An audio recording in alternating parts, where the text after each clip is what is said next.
ఏది గ్రహించాలి, ఏది వదిలేయాలి అనే దానికి సంబంధించి ఒక బౌద్ధ కథ ఉందండి. బుద్ధుడి దగ్గరికి ఒక మనిషి వెళ్ళి మోక్షం కోసం రోజు అడుగుతూ ఉంటాడు. బుద్ధుడు ఏం మాట్లాడు, తన ధ్యానంలో తను ఉంటారనమాట. అయితే ఆ మనిషి మాత్రం పట్టు వదలకుండా రోజు వచ్చి కూర్చుంటాడు. అలా ఒక నెల రోజులు కూర్చున్న తర్వాత ఒకరోజు బుద్ధుడు ఎదురుగుండా కూర్చుని బాగా చాలా ఫిల్దీ లాంగ్వేజ్ మాట్లాడి బాగా తిడుతూ ఉంటాడు బుద్ధుడిని. బుద్ధుడు అయినా పట్టించుకోడు. పట్టించుకోకపోతే ఒక కొంత సమయం అయిన తర్వాత, తన ధ్యానం అయిన తర్వాత కళ్ళు తెరుస్తాడు. నేను నిన్ను ఇన్ని తిట్లు తిడుతున్నాను, నువ్వేం మాట్లాడదు, నువ్వేమి చెప్పవు, నాకు మోక్షాన్ని కూడా ప్రసాదించట్లేదు, నువ్వు ఏంటనుకుంటున్నావు నువ్వు అని చెప్పి అడుగుతాడు.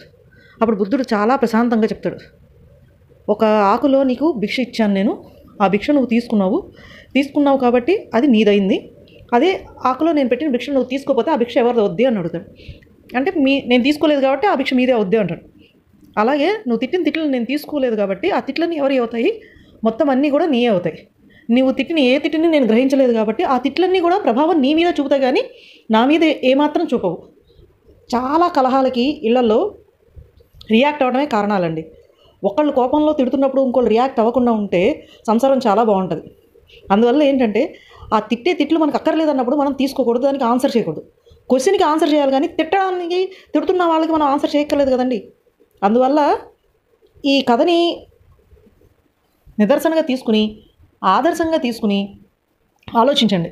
దేనికి రియాక్ట్ అవ్వాలి, దేనికి రియాక్ట్ అవ్వకూడదు, ఏది మనం గ్రహించాలి, ఏది వదిలిపెట్టేయాలి అనేది తెలిస్తే సంసారాలన్నీ బాగుంటాయండి.